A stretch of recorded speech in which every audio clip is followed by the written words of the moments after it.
He didn't see me actually. It was, Is it cemetery just south of the airport when you're coming in from the airport? What's that, Ellington? Yeah.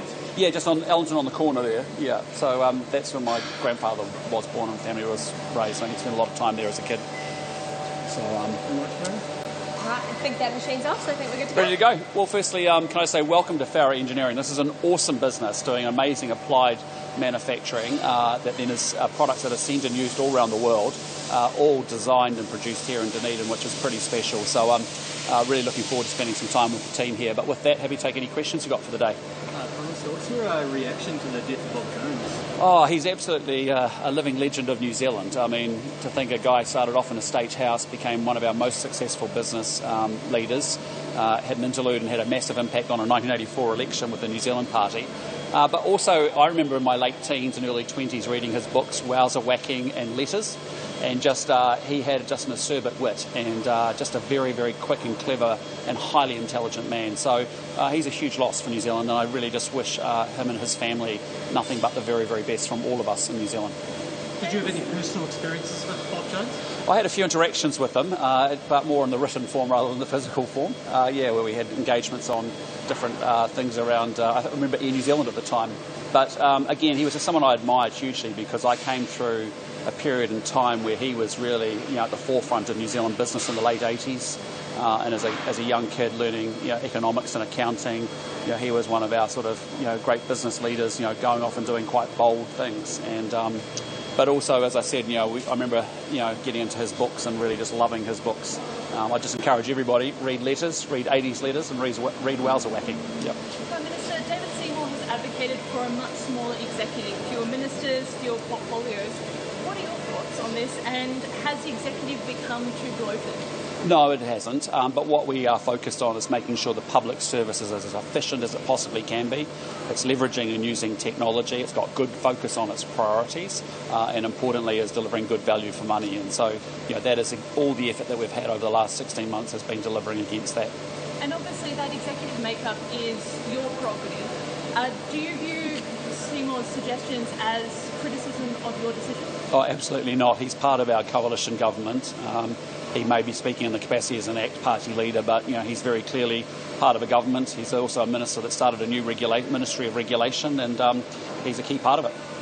And he's also questioned the work of a bunch of ministerial portfolios, including the South Island minister which your government set up. Do you believe that those roles are merely symbolic, as he suggested? No, absolutely disagree completely.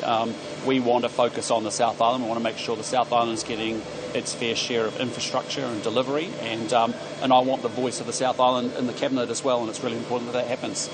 Your flight was slightly delayed today. There's been some issue down here with connectivity concerns. I know some of your people in your own cabinet have raised those issues. Have you talked to Air New Zealand at all about issues with capacity at all, or South Island connection issues? Well, I'll just say on Air New Zealand, it's an incredibly tough thing running an airline at the best of times. Coming through COVID, coming through periods of massive price inflation, cost inflation, has been really challenging for airlines all around the world, and also I know for Air New Zealand as well. Look, I think they're doing a good job, but I just say, it's really important that they do make sure that they've got good, reliable services. They make sure that they run on time, and importantly, they're offered as good a price as they possibly can be.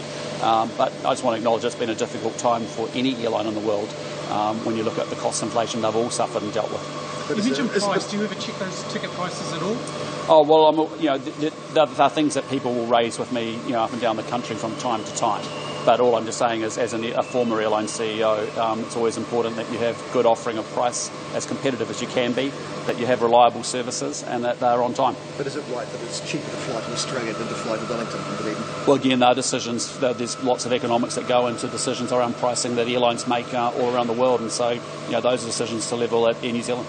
Would your own office ever look at getting a private plane or anything to help with your own going into the regions? No. We tend to use commercial services as much as we can. Yep. We know that this budget is going to be tight. Could we see any entire departments being disbanded as part of the sort of tightening of the belt? Say that again? I said, so we know the budget's going to be tight. Could we see entire departments disbanded this year as a way of saving money? No. What we're focused on is making sure that we have a budget that's focused on economic growth, That does require us to be really tight with our budgets to make sure that we're getting maximum value for money from every single government agency. That's the philosophy Nicola and I have had from day one. It's a philosophy we'll continue to have. How confident do you remain that you can build the Dunedin hospital within the fiscal envelope you set out? Well, I said to you last time that we would build a great hospital here in Dunedin for $1.9 billion, and that's what we're doing.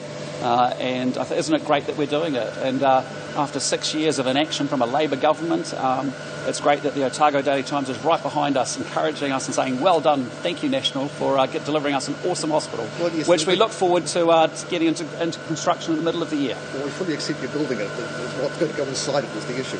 Well, I just say to you, 6 years of a Labour government of utter inaction and didn't deliver a single thing for the people of Dunedin on the Dunedin Hospital, and yet a new government in a very short period of time dealt with a cost overload, an overrun, and is going to deliver an awesome hospital for the people of Dunedin within the budget that we've set. So we're quite comfortable. We're doing exactly what we said we would do because we actually follow through and deliver on our promises. And we'll see you back down here at some point to open up that facility? I look forward to it, but at the moment, the tender process is going through Health New Zealand. We're looking forward to starting construction in the middle of this year, and we've got to get going and get things built in this country. We can keep talking about it like the last lot did for 6 years, or you can have a new government like us that actually likes to get things done and get on with it and deliver for the people of Dunedin. That's what they want. That's what they're going to get. Cool. Thanks, guys. Appreciate it.